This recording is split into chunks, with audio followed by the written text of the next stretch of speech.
ക്രിസ്തുദർശനം എന്ന ഈ പരിപാടിയിലേക്ക് ഷാലോം ടി വിയുടെ എല്ലാ പ്രേക്ഷകർക്കും സ്വാഗതം. നമ്മൾ ഇന്ന് ചർച്ച ചെയ്യുന്നത് കാർഡിനൽ ജോൺ ഹെൻറി ന്യൂമാൻ എഴുതിയ കാലിസ്റ്റ എന്ന നോവലാണ്.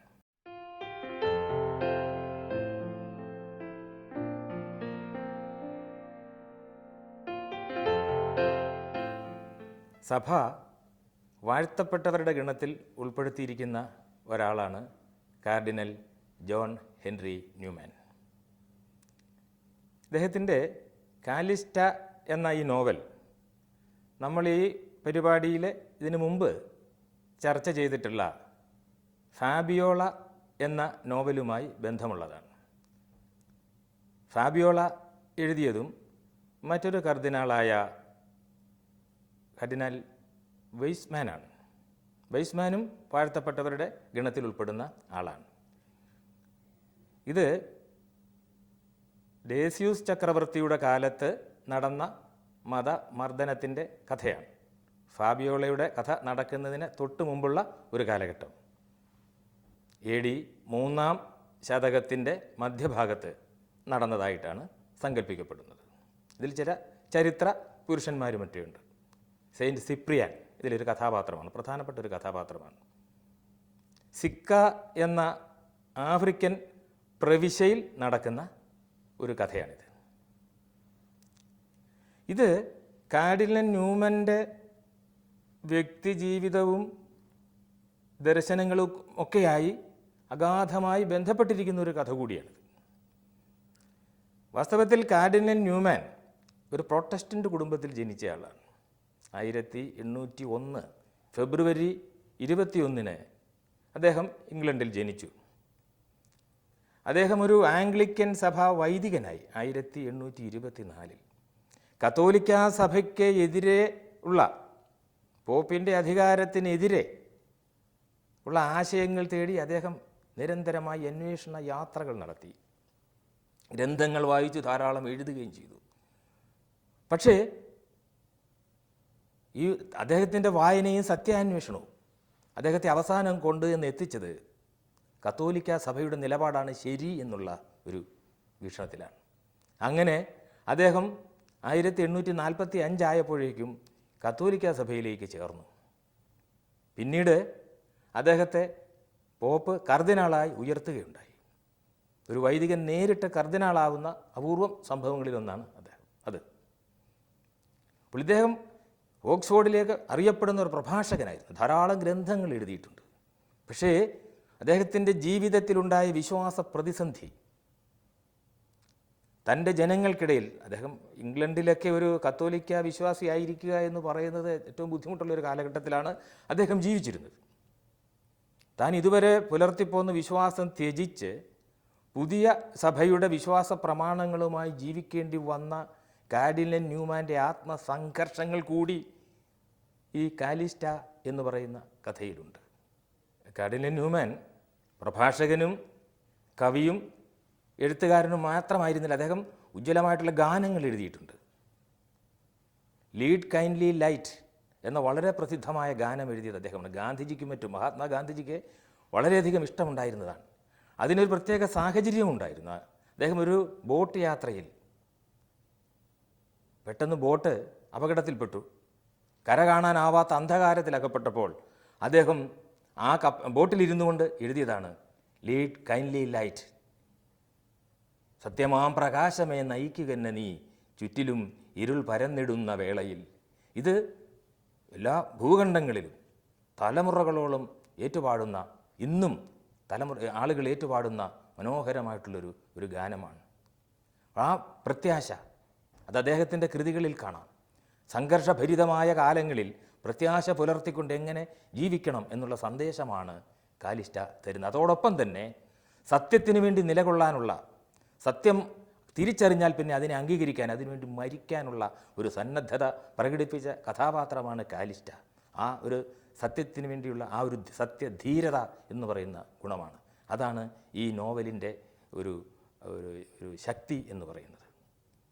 ഇതിലെ കഥ നടക്കുന്നത് ആഫ്രിക്കയിലെ റോമൻ പ്രവിശ്യയിലാണ്, സിക്ക എന്ന് പറയുന്ന റോമൻ അധിനിവേശ പ്രദേശമാണ്. ആഫ്രിക്കൻ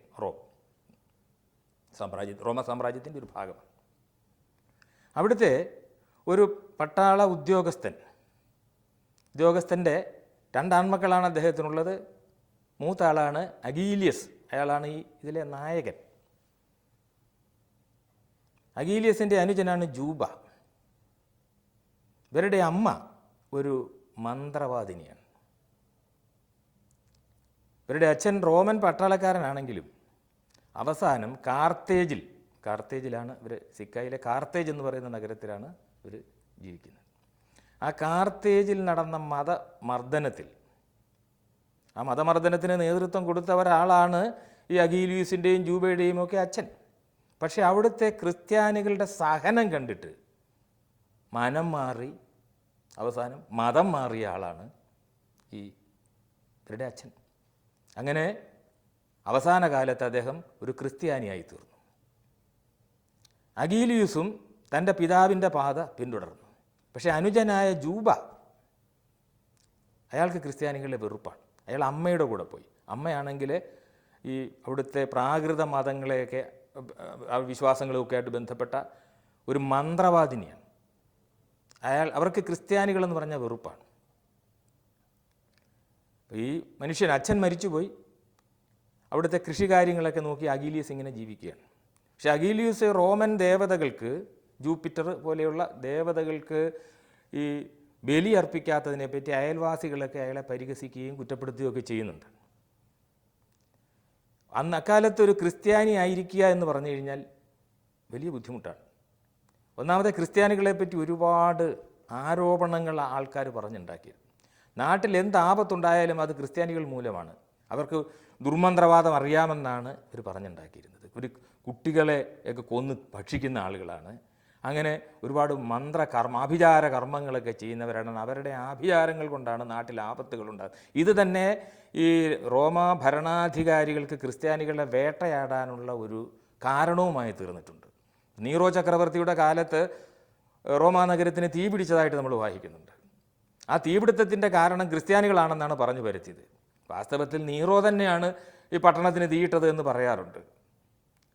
റോമാ നഗരം കത്തിയപ്പോൾ നീറോ വീണ വായിച്ചു എന്നാണ് ഒരു കഥയുള്ളത്. അതിനെപ്പറ്റി മറ്റ് ശത്രുക്കൾ പറയുന്നത് നീറോയുടെ വീണവായന കേട്ടിട്ട് ദേഷ്യം വന്ന ആളുകൾ പോയി റോമാ നഗരത്തിന് തീ വെച്ചു എന്നാണ്. ഏതായാലും ക്രിസ്ത്യാനികളെപ്പറ്റി വലിയ ആരോപണങ്ങൾ. ഒരു വളരെ മ്ലേച്ഛ വർഗമാണ്, അവരെ വീട്ടിൽ കയറ്റാൻ കൊള്ളുകയില്ല, ഇങ്ങനെ തരത്തിലുള്ള പ്രചാരണങ്ങൾ വളരെ ബലപ്പെട്ട് നിന്നിരുന്ന ഒരു കാലഘട്ടത്തിലാണ്. ഏതാണ്ട് AD 3-ാം നൂറ്റാണ്ടിൻ്റെ മധ്യഘട്ടത്തിലാണ്. അപ്പോൾ ഇതിങ്ങനെ നാട്ടിലെന്തെങ്കിലും ഒരു ആപത്തുണ്ടാകുമ്പോൾ ഉടനെ ക്രിസ്ത്യാനികളാണ് അതിൻ്റെ കാരണക്കാരെന്ന് പറഞ്ഞ് അവരെ വേട്ടയാടും. ഇതിലെ കഥ ആരംഭിക്കുമ്പോഴേക്കും അഗീലിയൂസിൻ്റെ അച്ഛൻ മരിച്ചു പോയിരുന്നു. ഈ 2 ആൺമക്കളും അമ്മയും മാത്രം. പിന്നെ ഇവർക്കുള്ളൊരു ബന്ധു എന്ന് പറയാനായിട്ട് അച്ഛൻ്റെ അനുജൻ ജുക്കൻഡസ് എന്ന് പറയുന്ന ഒരാളുണ്ട്. അയാളാണെങ്കിൽ അവിടുത്തെ ഈ പ്രാകൃത മതത്തിൻ്റെ വിഗ്രഹങ്ങൾ, അവരുടെ മതമായിട്ട് ബന്ധപ്പെട്ടിട്ടുള്ള ദേവവിഗ്രഹങ്ങൾ ഉണ്ടാക്കി വിൽക്കുന്ന ഒരാളാണ്. മാത്രമല്ല ചക്രവർത്തി ദൈവമാണെന്ന് വിശ്വസിക്കുന്ന, ചക്രവർത്തിയുടെ വാക്കുകളെല്ലാം നിവേശിതമാണെന്ന് വിശ്വസിക്കുന്ന, മാത്രമല്ല വലിയൊരു ക്രിസ്ത്യൻ വിരോധിയുമാണ് ജൂക്കൻഡസ്, ഇവരുടെ അമ്മാവൻ. വലിയ ധനികനാണ് അയാൾ. പക്ഷെ അയാൾക്ക് തൻ്റെ ജ്യേഷ്ഠൻ്റെ മകനായ ഈ അഗീലിയൂസിനോട് വലിയ സ്നേഹമാണ്. കാരണം അവൻ്റെ സ്വഭാവം വളരെ നല്ലതാണ്.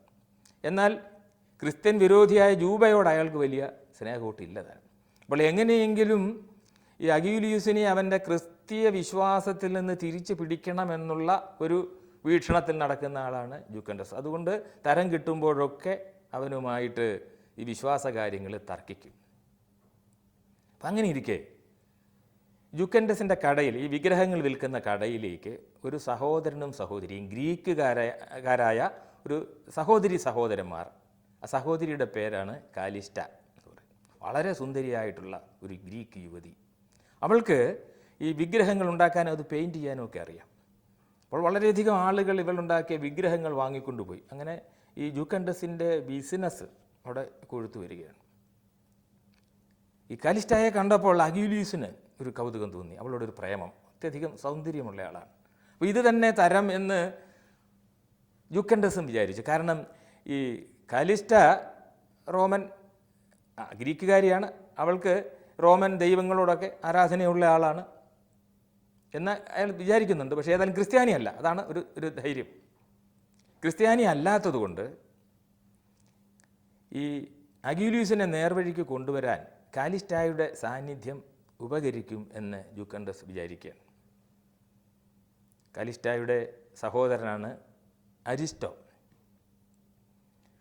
അപ്പോൾ ഇവർ തമ്മിലുള്ള ചെറിയൊരു പ്രേമം ഇവിടെ ഈ അഗ്യൂലിയൂസ് തൻ്റെ പ്രേമം അറിയിക്കുന്നുണ്ട്. പക്ഷേ ഇതിനിടയ്ക്ക് ഇവർ തമ്മിൽ ദൈവിക കാര്യങ്ങളെപ്പറ്റി തർക്കം ഉണ്ടാകുന്നുണ്ട്. പക്ഷേ ഈ ക്രിസ്ത്യാനിയാവാൻ ഒരു തരത്തിലും കൂട്ടാക്കുന്നില്ല കാലിസ്റ്റ. കാരണം അവൾക്ക് ഒരു വിശ്വാസമുണ്ട്. അത് എന്താണെന്ന് അവൾ വെളിപ്പെടുത്തിയിട്ടില്ല എങ്കിലും ഞാൻ എൻ്റെ ദൈവത്തിലെ വിശ്വസിക്കൂ എന്നുള്ള ഒരു നിലപാടിൽ ഉറച്ചു നിൽക്കുന്നവളാണ് കാലിസ്റ്റ. കാലിസ്റ്റയ്ക്ക് അഗ്യൂലിയൂസിനെ ഇഷ്ടമാണ് എങ്കിലും അയാളൊരു ക്രിസ്ത്യാനിയാണ് എന്നുള്ളത് ആ ഇഷ്ടത്തിനൊരു ചെറിയ തടസ്സമാണ്. കാരണം മറ്റുള്ളവർക്കെല്ലാം ഉള്ളതുപോലെ തന്നെ ക്രിസ്ത്യാനികളെ പറ്റി പല തെറ്റിദ്ധാരണകളും കാലിസ്റ്റയ്ക്കും ഉണ്ട്. അങ്ങനെ ഇരിക്കുമ്പോൾ ഒരു ദിവസം ഒരു വിഷജ്വരം ഈ അഗ്യൂലിയൂസിന് പിടിപെട്ടു. അയാൾ വളരെ അവശനായി. അങ്ങനെ ചികിത്സയിലായി. ജുക്കൻഡസിൻ്റെ നേതൃത്വത്തിൽ ഒരു സ്ഥലത്ത് അയാൾ ചികിത്സയിലാണ്. ചികിത്സിക്കാനെത്തിയ ഒരു ഭിഷഗ്വരൻ. അയാളുടെ ചലനങ്ങളൊക്കെ വളരെ പ്രത്യേകതകൾ ഉള്ളതാണ്. കെസീലിയൂസ് എന്ന് പറയുന്ന ഒരാളാണ് ചികിത്സിക്കാനായിട്ട് വന്നത്. ക്രമേണ ഒരു അച്ഛനോട് തോന്നുന്ന ഒരു ബഹുമാനവും സ്നേഹവുമൊക്കെ ഈ കെസീലിയൂസിനെ പറ്റി തോന്നുകയാണ്. വാസ്തവത്തിൽ ഈ കെസീലിയൂസ് അവിടുത്തെ ബിഷപ്പ്, കാർത്തേജിലെ ബിഷപ്പായ സിപ്രിയനാണ്. ബിഷപ്പുമാർക്ക് അന്ന് അവിടെ ഇറങ്ങി നടക്കാൻ മേലാത്തതുകൊണ്ട്. കാരണം ഈ ചക്രവർത്തിയുടെയൊക്കെ കൽപ്പനകൾ ഇടയ്ക്കിടയ്ക്ക് വരും. ക്രിസ്തുമതത്തിലേക്ക് ആളുകൾ ധാരാളമായിട്ട് മതം മാറുമ്പോൾ ചക്രവർത്തി ഒരു കൽപ്പന ഇറക്കും, ക്രിസ്ത്യാനികളെ ശിക്ഷിക്കും എന്നൊക്കെ പറഞ്ഞു. പക്ഷേ ഈ കൽപ്പനകൾ പലപ്പോഴും നടപ്പിലാക്കാറില്ല. അതുകൊണ്ടാണ് ഇവരൊക്കെ രക്ഷപ്പെട്ടു പോകുന്നത്. അങ്ങനെ ഈ രോഗവും ചികിത്സയും ആയിട്ട് മുന്നോട്ട് പോകവേ അഗ്യൂലിയൂസും ഈ സിപ്രിയൻ ആയ കെസീലിയൂസും തമ്മിൽ വളരെ അടുത്തൊരു ബന്ധമുണ്ടായി. ഒരു ദിവസം അവിടെ കടന്നു വന്ന ജൂബ ഇദ്ദേഹത്തെ തിരിച്ചറിഞ്ഞു. ഇദ്ദേഹം ബിഷപ്പാണ്, ഒരു പുരോഹിതനാണ് എന്ന് മനസ്സിലാക്കി. ഇവർ തമ്മിൽ ജൂബായും ഈ കെസീലിയൂസും തമ്മിൽ തർക്കമുണ്ടായി. ക്രിസ്തു മതത്തെ സംബന്ധിച്ചും ക്രിസ്തു മതത്തിലെ ദർശനങ്ങളെ സംബന്ധിച്ചും. അപ്പം തികഞ്ഞ ക്രിസ്തുമത വിരോധിയാണ് ജൂബ, അഗ്യൂലിയൂസിൻ്റെ സഹോദരൻ. അവർ തമ്മിൽ തെറ്റിപ്പിരിഞ്ഞാണ് അവിടെ നിന്ന് പോയത്. വളരെ അധിക്ഷേപിച്ചിട്ടാണ് പോയത്. അപ്പോൾ ഈ തൻ്റെ സഹോദരൻ തൻ്റെ ഗുരുനാഥനായ തൻ്റെ രക്ഷകനായ ഈ മനുഷ്യനെ അധിക്ഷേപിച്ചതിൽ ഇയാൾ ബിഷപ്പാണെന്നൊന്നും അഗ്യൂലിയൂസിന് അറിഞ്ഞുകൂടാ. അദ്ദേഹം മാപ്പ് ചോദിക്കുന്നൊക്കെ ഉണ്ട്. അപ്പോൾ കെസീലിയൂസ് പറഞ്ഞു, ഞാനിത് അത്ര കേട്ടിരിക്കുന്നു, അതൊന്നും കാര്യമാക്കാനില്ല. അങ്ങനെ ഇരിക്കുമ്പോൾ അവിടെ പെട്ടെന്നൊരു വെട്ടുക്കിളി ശല്യം. വെട്ടുക്കിളി എന്ന് പറഞ്ഞു കഴിഞ്ഞാൽ നമുക്ക് ഇന്ന് സങ്കല്പിക്കാൻ പറ്റില്ല. കോടിക്കണക്കിന് ഈ പ്രാണികൾ വന്ന് വിളവുകൾ നശിപ്പിക്കുകയാണ്. വളരെ നിമിഷ നേരം കൊണ്ട് സകല വിളവുകളും നശിപ്പിച്ചിട്ട് അവ പറന്നുപോകും. അങ്ങനെ ആ നാട് മുഴുവൻ വെട്ടുക്കിളി ബാധ കൊണ്ട്, നമ്മൾ ഈതി ബാധകൾ എന്നൊക്കെ പറയും, ബൈബിളിലെ പഴയ നിയമത്തിലൊക്കെ ഉണ്ടല്ലോ, മോസസിൻ്റെ കാലത്തൊക്കെ ഈജിപ്തിനെ ബാധിച്ച ഈതി ബാധകൾ. അങ്ങനെ നിമിഷ നേരം കൊണ്ട് ആ പ്രദേശത്ത് വെട്ടുക്കിളികൾ വന്ന് സകലതും തിന്ന് നശിപ്പിച്ചിട്ട് പോയി. അപ്പോൾ ആളുകളെല്ലാം വളരെ ഭയവിഹുലരായി. മാത്രമല്ല എല്ലാവരും വളരെ ധനികരായിരുന്നവരെ പെട്ടെന്ന് ദരിദ്രരായി ഒന്നുമില്ലാത്തവരായി തീർന്നു. അപ്പോൾ അവരുടെ ക്രോധം മുഴുവൻ ക്രിസ്ത്യാനികളോടായി. ഇവർ ഈ മന്ത്രവാദമൊക്കെ ചെയ്യുന്നത് കൊണ്ടാണ് ഈ വെട്ടുക്കിളി ഉണ്ടായത് എന്ന്. അപ്പോൾ എന്ത് പ്രകൃതിക്ഷോഭം ഉണ്ടായാലും, മഴ പെയ്താലും പെയ്തില്ലെങ്കിലും ഒക്കെ അതിന് കുറ്റക്കാർ ക്രിസ്ത്യാനികളാണെന്നാണ്. പൊതുവായിട്ടുള്ള ക്രോധം മുഴുവൻ ക്രിസ്ത്യാനികളുടെ നേരെ തിരിഞ്ഞു. അപ്പോൾ രാജകൽപ്പനയുണ്ട്, ദൈവങ്ങൾക്ക് ബലി അർപ്പിച്ചില്ല എങ്കിൽ അവരെ ശിക്ഷിക്കും. കാരണം ജനങ്ങൾക്ക് ദുരിതങ്ങളും ദുഃഖങ്ങളും ഉണ്ടാകുന്നത് ദൈവങ്ങൾക്ക് യഥാസമയം ബലി അർപ്പിക്കാത്തത് കൊണ്ടാണ്. അതുകൊണ്ട് അങ്ങനെ അർപ്പിക്കാതിരിക്കുന്ന വിഭാഗമാണ് ക്രിസ്ത്യാനികൾ. അതുകൊണ്ട് നേരത്തെ തന്നെയുള്ള രാജകൽപ്പനയുടെ അടിസ്ഥാനത്തിൽ ക്രിസ്ത്യാനികളെ വേട്ടയാടാൻ തുടങ്ങി. എവിടെ ക്രിസ്ത്യാനികളെ കണ്ടാലും ഓടിച്ചിട്ട് പിടിച്ച് വെട്ടിക്കൊല്ലുക. അങ്ങനെ ഇരിക്കുമ്പോൾ ജുക്കൻഡസ് ഒരു കത്ത് കൊടുത്തയച്ചു അഗ്യൂലിയൂസിന്. ആ കത്തിൽ പറഞ്ഞു, വേഗം ഇവിടുന്ന് രക്ഷപ്പെടുക, കാട്ടിലെ ആരും അറിയാത്ത മാർഗത്തിലൂടെ നീ വേഗം ഈ നാട് വിടുക, എൻ്റെ ഭവനത്തിലേക്ക് വരിക, നീ പിടിക്കപ്പെടും, അവിടെ നീ ക്രിസ്ത്യാനിയാണ്, നീ പിടിക്കപ്പെടും. ഈ കത്ത് കിട്ടിയ പാടെ അഗ്യൂലിയൂസ് ഓടിച്ചെന്ന് നമ്മുടെ പുരോഹിതൻ്റെ അടുത്ത്, കെസ്യൂലിയൂസിൻ്റെ അടുത്ത് ചെന്ന് പറഞ്ഞു, അങ്ങൂടെ വരണം, നമുക്കിവിടുന്ന് ഓടിപ്പോകാം. കെസ്യൂലിയൂസ് പറഞ്ഞു, നമ്മൾ രണ്ടും കൂടെ പോയാൽ രണ്ടുപേരും പിടിക്കപ്പെടും, അത് ആപത്താണ്. അതുകൊണ്ട് നീ നിൻ്റെ വഴിക്ക് പോവുക, ഞാൻ എൻ്റെ വഴിക്ക് പോകും, അതാണ് കൂടുതൽ സുരക്ഷിതം. അതുകൊണ്ട് നീ പോയിക്കൊള്ളുക എന്ന് പറഞ്ഞു. നമുക്ക് പിന്നെയും കണ്ടുമുട്ടാം.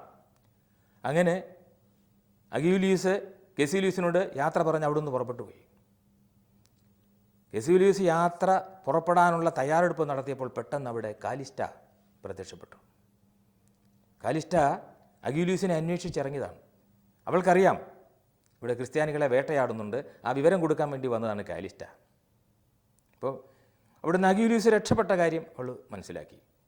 തുടർന്ന് കാലിസ്റ്റായും ഈ പുരോഹിതനായ കെസ്യൂലിയൂസും തമ്മിൽ അവരെ മതകാര്യങ്ങളെപ്പറ്റി തർക്കം നടക്കുകയാണ്. കെസ്യൂലിയൂസ് എത്ര പറഞ്ഞിട്ടും ക്രിസ്ത്യമതത്തിൻ്റെ വീക്ഷണത്തെ അംഗീകരിക്കാൻ കാലിസ്റ്റ കൂട്ടാക്കിയില്ല. അവൾ അവളുടെ വിശ്വാസത്തിൽ ഉറച്ചു നിൽക്കുകയാണ്. അവസാനം കാലിസ്റ്റ പറഞ്ഞു, നിങ്ങൾ എന്തായാലും ഇവിടുന്ന് രക്ഷപ്പെടണം, അല്ല നിങ്ങളെ ഇപ്പം പിടിച്ചു കൊല്ലും ആളുകൾ ഇങ്ങോട്ട് പുറപ്പെട്ടിട്ടുണ്ട്, അത് പറയാനാണ് ഞാൻ വന്നത്. അദ്ദേഹത്തിൻ്റെ വീക്ഷണങ്ങളെ അംഗീകരിക്കുന്നില്ല എങ്കിലും കാലിസ്റ്റായിക്ക് അദ്ദേഹത്തിൻ്റെ ആ അർപ്പണബോധത്തിലും നന്മയിലും വലിയ ബഹുമാനം തോന്നുകയാണ്. അപ്പോൾ പുറപ്പെടാൻ നേരം അദ്ദേഹം, കെസ്യൂലിയൂസ്, നീ എനിക്കൊരു ഉപകാരം ചെയ്യണം, ഒരു ചെറിയ പുസ്തകം, പഴയ കാലത്തെ പുസ്തകങ്ങളാണ്, ഇന്നത്തെ മാതിരി പുസ്തകങ്ങളല്ല, തോലിലും മറ്റുമൊക്കെ എഴുതിയ പാർച്ചമെൻറ്റ്, അതിൻ്റെ ഒരു കെട്ടെടുത്ത് കൊടുത്തിട്ട് പറഞ്ഞു, ഇത് സൂക്ഷിക്കണം, ഇത് സുവിശേഷ ഗ്രന്ഥമാണ്, ഇത് നീ സൂക്ഷിക്കണം, എനിക്ക് വേണ്ടി ഇതാണ് നീ ചെയ്യേണ്ടത്. എൻ്റെ കയ്യിൽ ഇരുന്ന് കഴിഞ്ഞാൽ അവരത് നശിപ്പിക്കും, പിടിക്കും, നിൻ്റെ കയ്യിലായാൽ കുഴപ്പമില്ല. അവളത് വാങ്ങി വസ്ത്രത്തിനുള്ളിൽ ഒളിപ്പിച്ചു വെക്കുകയും ചെയ്തു. എന്നിട്ട് അദ്ദേഹം അവിടെ നിന്ന് പുറപ്പെട്ടു പോയി. അദ്ദേഹം രക്ഷപ്പെട്ട് ഓടുകയാണ്. പക്ഷെ ഓടിച്ചെന്നത് തന്നെ പിടിക്കാൻ വരുന്നവരുടെ വായിലേക്കാണ്. അങ്ങനെ കെസ്യൂലിയൂസ് പിടിക്കപ്പെട്ടു. ആൾക്കാർ വലിയ ആരവത്തോടുകൂടി മന്ത്രവാദിയെ കിട്ടി, ഇവനെ വെട്ടിക്കൊല്ലാം എന്നൊക്കെ പറഞ്ഞാൽ അട്ടഹാസത്തോടുകൂടി പരിഹാസത്തോടുകൂടി ഇയാളെ ഇങ്ങനെ കൊണ്ടുപോവുകയാണ്. ജൂബ ആണ് ഇവരുടെ നേതാവ്. അഗ്യൂലിയൂസിൻ്റെ സഹോദരനായ ജൂബയാണ് ഈ ക്രിസ്ത്യൻ വേട്ടയ്ക്ക് ആ ഭാഗത്ത് നേതൃത്വം കൊടുക്കുന്നത്. അങ്ങനെ വനത്തിലൂടെ ഇവരിങ്ങനെ പോവുകയാണ്. ജൂബ പെട്ടെന്ന് മുന്നോട്ട് വന്ന് ഒരു കഴുതപ്പുറത്ത് ഇദ്ദേഹത്തെ കയറ്റിയിരുത്തി. എന്നിട്ട് കഴുതയെ, ഒരു മലയിറങ്ങി വരുന്ന ഭാഗത്താണ്, എന്നിട്ട് കഴുതയെ വേഗത്തിൽ ഓടിച്ചു വിട്ടിട്ട് ഇയാൾ പറഞ്ഞു, വേഗം രക്ഷപ്പെട്ടുകൊള്ളുക, ക്രിസ്ത്യാനികൾക്ക് മാത്രമല്ല മറ്റുള്ളവരൊരു കരുണയുമുള്ളതെന്ന് നിങ്ങൾ ഇനി ഇപ്പോഴെങ്കിലും മനസ്സിലാക്കുക. അങ്ങനെ കെസ്യൂലിയൂസിനെ അവിടുന്ന് രക്ഷപ്പെടാനായിട്ട് ജൂബ അനുവദിച്ചു. കെസ്യൂലിയൂസ് ഈ കഴുതയെ അതിവേഗത്തിൽ ഓടിച്ച് ഈ മലമടുക്കുകളിലൂടെ ജനങ്ങൾക്ക് അദ്ദേഹത്തിൻ്റെ ഒപ്പം ഓടിയെത്താൻ പറ്റിയില്ല. അങ്ങനെ കെസ്യൂലിയൂസ് രക്ഷപ്പെട്ട് ഒരു ഗുഹയിൽ എത്തിച്ചേർന്നു. ജൂബ തിരിച്ചു വന്നു. അപ്പോൾ ഇത് സംഗതികൾ അറിഞ്ഞ് ജൂബയുടെ അമ്മ അതുമായിട്ട് ഇയാൾ വാക്കുതർക്കമായി. അമ്മ മന്ത്രവാദിനിയാണ്. അമ്മയുടെ മന്ത്രവാദത്തോട് ഏതായാലും ജൂബായിക്ക് പൊരുത്തപ്പെടാനാവുന്നില്ല. കാരണം വളരെ വലിയ ആഭിചാരങ്ങൾ ഇവരൊക്കെ ചെയ്യുന്ന, ആർക്കും വിശ്വസിക്കാനാവാത്ത തരത്തിലുള്ള വളരെ വൃത്തികെട്ട ആഭിചാരങ്ങൾ ചെയ്യുന്ന ഒരു സ്ത്രീയാണ്. ഇത് പറഞ്ഞ് ഇവർ തമ്മിൽ തെറ്റി. മാത്രമല്ല ഇതോടുകൂടി ജൂബയുടെ മാനസിക നിലയും തെറ്റി. അയാൾ കാട്ടിലേക്ക് അങ്ങനെ കയറിപ്പോയി, ഭ്രാന്തനായിപ്പോയി അയാൾ. കെസ്യൂലിയൂസിൻ്റെ ആശ്രമത്തിൽ നിന്ന് രക്ഷപ്പെട്ട ഈ കാലിസ്റ്റ, അവൾക്ക് പേടിക്കാനൊന്നുമില്ല, കാരണം അവൾ ക്രിസ്ത്യാനി അല്ലല്ലോ, ക്രിസ്ത്യാനികളെയാണ് വേട്ടയാടുന്നത്. പക്ഷെ അവളിങ്ങനെ കാട്ടിലൂടെ നടന്നു പോകുമ്പോൾ പെട്ടെന്നൊരു കൂട്ടം ആളുകൾ വന്ന് അവളെ പിടിച്ചെടുത്തു. ഒരു പ്രാകൃത വർഗ്ഗക്കാരാണ്, അവരും ക്രിസ്ത്യാനി വേട്ടയ്ക്ക് ഇറങ്ങിയതാണ്. അവളെ പിടിച്ചെടുത്തുകൊണ്ട് പോയി, ക്രിസ്ത്യാനിയാണ് എന്ന് പറഞ്ഞിട്ട്. അങ്ങനെ പോകുമ്പോൾ കുറേ റോമൻ പട്ടാളക്കാർ എതിരെ വന്നു. ഈ റോമൻ പട്ടാളക്കാരനെ നേരത്തെ കലിസ്റ്റയ്ക്ക് അറിയാം. അവൾ പറഞ്ഞു, എന്നെ രക്ഷിക്കണം, ഇവരെന്നെ പിടിച്ചെടുത്തുകൊണ്ട് പോകുന്നു. ഉടനെ പട്ടാളക്കാരൻ പറഞ്ഞു, ഇവളെ താഴത്ത് വയ്ക്ക്. ഇവർ തമ്മിൽ ചെറിയ കശവിശയൊക്കെ ഉണ്ടായി. പട്ടാളക്കാരനെ ഇവളെ മോചിപ്പിക്കണമെന്നുണ്ട്.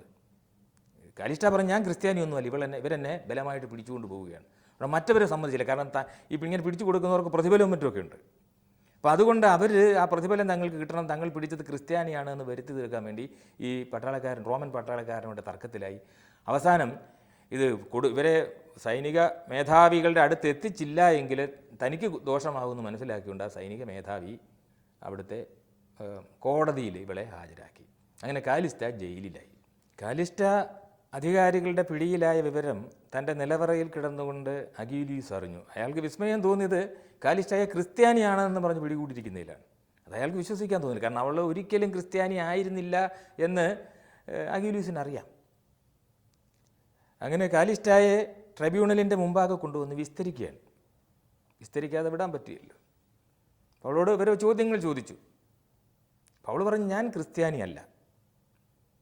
അപ്പോൾ അതിന് എതിർവാദം ഉണ്ടായി. ക്രിസ്ത്യാനി അല്ലെങ്കിൽ നീ ദൈവങ്ങൾക്ക് ഈ ബലി അർപ്പിക്കും. അവൾ പറഞ്ഞു, ഞാൻ ബലി അർപ്പിക്കുകയില്ല. എനിക്കൊരു വിശ്വാസമുണ്ട്, ആ വിശ്വാസം അനുസരിച്ച് ഞാൻ ജീവിക്കുകയുള്ളൂ. പക്ഷേ ഞാൻ ക്രിസ്ത്യാനിയല്ല, ഞാൻ ബലി അർപ്പിക്കുകയില്ല. അത് വലിയൊരു പ്രശ്നമായി. ദൈവങ്ങൾക്ക് ബലി അർപ്പിക്കാതിരിക്കുക എന്ന് പറഞ്ഞാൽ അന്നത്തെ വലിയ കുറ്റമാണ്. അവളെ വീണ്ടും റിമാൻഡ് ചെയ്തു. അപ്പോൾ ഇവളുടെ സഹോദരൻ പറഞ്ഞു, ഇവൾ ഈ പെട്ടെന്നുണ്ടായ ആക്രമണത്തിൽ ഭയപ്പെട്ട് അവളുടെ മനസ്സിൻ്റെ സമനില തെറ്റിയതാണ്. അതുകൊണ്ട് അവൾക്ക് രക്ഷപ്പെടാൻ അല്ലെങ്കിൽ കുറച്ച് മാനസിക സമനില വരാൻ വേണ്ടിയിട്ട് കുറച്ച് സമയം അനുവദിക്കണം. അങ്ങനെ കുറച്ച് സമയം അനുവദിച്ചു. മാത്രമല്ല ഇവളെ സംബന്ധിച്ച് ഉള്ള റിപ്പോർട്ട് കാർത്തേജിലേക്ക്, ഉന്നത അധികാര സമിതിയിലേക്ക് അയച്ചു. അവിടുത്തെ തീരുമാനപ്രകാരം ചെയ്യാം. ഇവൾ ക്രിസ്ത്യാനി അല്ല എന്ന് പറയുന്നു. അപ്പോൾ അരിസ്റ്റോയുടെ സഹോദരനായ അരിസ്റ്റോയുടെ ഒരു സ്വാധീനം കൊണ്ട് അതിലൊരു ചെറിയ ഇളവുണ്ടായി. ഇവൾ ബലി അർപ്പിക്കേണ്ട, ബലി അർപ്പിച്ചു എന്ന് എഴുതി കൊടുത്താൽ മതി, എന്നാൽ മോചിപ്പിക്കാമെന്നുള്ള നിലയിലായി. ഉടനെ കാലിസ്റ്റ പറഞ്ഞു, ഞാൻ ചെയ്യാത്ത കാര്യം ഞാൻ ചെയ്തു എന്ന് പറയില്ല, ഞാൻ ബലി അർപ്പിക്കുകയില്ല, അങ്ങനെ എഴുതി കൊടുക്കുകയുമില്ല, ബലി അർപ്പിച്ചു എന്ന് എഴുതി കൊടുക്കുകയുമില്ല. വീണ്ടും പ്രശ്നമായി. അപ്പോൾ ഇവളെ വീണ്ടും ജയിലിലിട്ടു. കുറേ കൂടി അവളെ റിമാൻഡ് ചെയ്തു. അപ്പോൾ ആകെ നിരാശത പൂണ്ട അവൾ ആ ജയിലിൽ കിടന്നുകൊണ്ട് തന്നോടൊപ്പം അത് കെസിലിയൂസ് പണ്ട് തന്ന ആ ബൈബിള്, സുവിശേഷ ഭാഗം, വേറൊന്നും വായിക്കാനില്ല, അവൾ മനസ്സില്ലാ മനസ്സോടെ അങ്ങോട്ട് വായിച്ചു തുടങ്ങി. അങ്ങനെ ഓരോ ഖണ്ഡിക വായിക്കുമ്പോൾ തോറും അവൾക്ക് കൂടുതൽ കൂടുതൽ തെളിച്ചം വരുന്നതായി, കൂടുതൽ ഉറച്ച ഒരു ചിന്ത തന്നിലേക്ക്, ദർശനം തനിക്ക് ലഭിക്കുന്നതായിട്ട്, കൂടുതൽ വെളിച്ചം തനിക്ക് ലഭിക്കുന്നതായിട്ട് അവൾക്ക് തോന്നി. അങ്ങനെ വീണ്ടും ഇവളെ വിചാരണ ചെയ്യാനായിട്ട് കൊണ്ടുവന്നു. അപ്പോൾ എങ്ങനെയെങ്കിലും ഇവളെ വിട്ടുകളയണമെന്ന് പലർക്കും ഉണ്ട്. വിചാരണയ്ക്ക് ഇരിക്കുന്ന ആളുകളിൽ തന്നെ പലർക്കും ഒരു കാരണം കിട്ടാൻ നോക്കിയിരിക്കണം. ഇവളൊന്ന് സഹകരിച്ചാൽ മതി. അപ്പോൾ നീ ക്രിസ്ത്യാനിയാണോ? അപ്പോൾ ഇവൾ പറഞ്ഞു, ഞാൻ ക്രിസ്ത്യാനിയാണ്. അതിനിടയിൽ വളരെ രഹസ്യമായിട്ട് ഈ തടവറയിൽ വെച്ച് ഇവൾ ക്രിസ്തുമതം സ്വീകരിക്കുകയും ചെയ്തിരുന്നു. ഈ കെസിലിയൂസിൻ്റെ കയ്യിൽ നിന്ന് കെസിലിയൂസിനെ വളരെ രഹസ്യമായിട്ട് എത്തിച്ച് അവിടെ വെച്ച് ഔപചാരികമായിട്ടുള്ള ക്രിസ്തുമതം അവൾ സ്വീകരിക്കുകയും ചെയ്തിരുന്നു. അവൾ അതേറ്റ് പറഞ്ഞു, ഞാൻ ക്രിസ്ത്യാനിയാണ്. അപ്പോൾ പിന്നെ ഇവളെ രക്ഷിക്കണമെന്ന് കരുതിയ ആളുകൾക്ക് പോലും സാധിച്ചില്ല. അവളെ അന്നത്തെ കാലത്ത് ക്രിസ്ത്യാനികൾക്ക് കൊടുക്കുന്ന ശിക്ഷ, അത് പലതരം ശിക്ഷയുണ്ട്. മൃഗങ്ങളുടെ മുമ്പിൽ എറിഞ്ഞു കൊടുക്കും, ഈ ഒരുതരം യന്ത്രത്തിൽ വെച്ച് വലിച്ചു നീട്ടും, കയ്യും കാലും ഒക്കെ വലിച്ചു നീട്ടും, പിന്നെ തല വെട്ടിക്കൊല്ലും. അപ്പോൾ ഇവളെ അങ്ങനെ യന്ത്രത്തിൽ വെച്ച് വലിച്ചു നീട്ടാനാണ്, എന്നിട്ട് തല വെട്ടിക്കൊല്ലാനാണ് കൽപ്പന. അപ്പോൾ ഇവൾക്ക് രക്ഷപ്പെടാനൊക്കെയുള്ള വഴി ഇതിൻ്റെ അരിസ്റ്റോ ഒക്കെ നോക്കുന്നുണ്ട്. പക്ഷേ ഇവൾ അതിനൊന്നും വഴങ്ങിയില്ല, തൻ്റെ വിശ്വാസത്തിൽ ഉറച്ചു നിൽക്കുകയാണ്. അപ്പോൾ ആദ്യം ക്രിസ്തുമതത്തിനെതിരായി നിന്ന് അവൾ മെല്ലെ മെല്ലെ ക്രിസ്തുമതത്തിലേക്ക് ആകൃഷ്ടയായി. അവസാനം അതിനുവേണ്ടി മരിക്കാൻ തയ്യാറെടുക്കുകയാണ്. അങ്ങനെ കലിസ്റ്റയെ ഈ യന്ത്രത്തിൽ, ഒരുതരം കറക്കുന്ന ചക്രമാണ്, ആ ചക്രത്തിൽ വെച്ച് കറക്കി അവളുടെ ഈ കയ്യും കാലും ഒക്കെ വലിച്ചു നീട്ടുന്ന പ്രക്രിയയിൽ തന്നെ കാലിസ്റ്റ മരിച്ചു. കാലിസ്റ്റായുടെ ശവശരീരം ഇവർ വീണ്ടെടുത്തു. അങ്ങനെ ഈ കെസീലിയസിൻ്റെ നേതൃത്വത്തിൽ അത് സംസ്കരിച്ചു. ഈ സമയത്ത് കാലിസ്റ്റായുടെ സഹോദരൻ ജൂബ തിരിച്ചു വന്നു. അയാൾ ഭ്രാന്തനായി നടക്കുകയായിരുന്നു. പക്ഷെ അയാൾ ഈ പള്ളിയുടെ പരിസരത്ത് ഇങ്ങനെ ചുറ്റിക്കറങ്ങുന്നത് 10 വർഷത്തോളം. തനി ക്രിസ്തുമത വിരോധിയായിരുന്ന അയാൾ ക്രമത്തിൽ ക്രിസ്തുമത വിശ്വാസിയായി തീർന്നു. മാത്രമല്ല അയാളുടെ ഭ്രാന്തും മാറിക്കിട്ടി. അങ്ങനെ ഭ്രാന്ത് മാറിയ ഒരു ദിവസം അയാൾ കെസീലിയൂസിൻ്റെ അടുത്ത് വന്ന് പറഞ്ഞു, എനിക്ക് ക്രിസ്ത്യാനിയാവണം. ഇയാളുടെ ഈ ഭ്രാന്തായതുകൊണ്ട് എപ്പോഴാണ് സമനില തെറ്റുക എന്ന് അറിഞ്ഞുകൂടാ. എന്തായാലും ജൂബയെ ജ്ഞാനസ്നാനം കൊടുത്ത് ക്രിസ്ത്യാനിയാക്കി. അന്ന് രാത്രി ജൂബ മരിക്കുകയും ചെയ്തു. അപ്പോൾ ഇങ്ങനെയാണ് ഈ കാലിസ്റ്റ എന്ന് പറയുന്ന ഈ നോവലിൻ്റെ സമാപനം.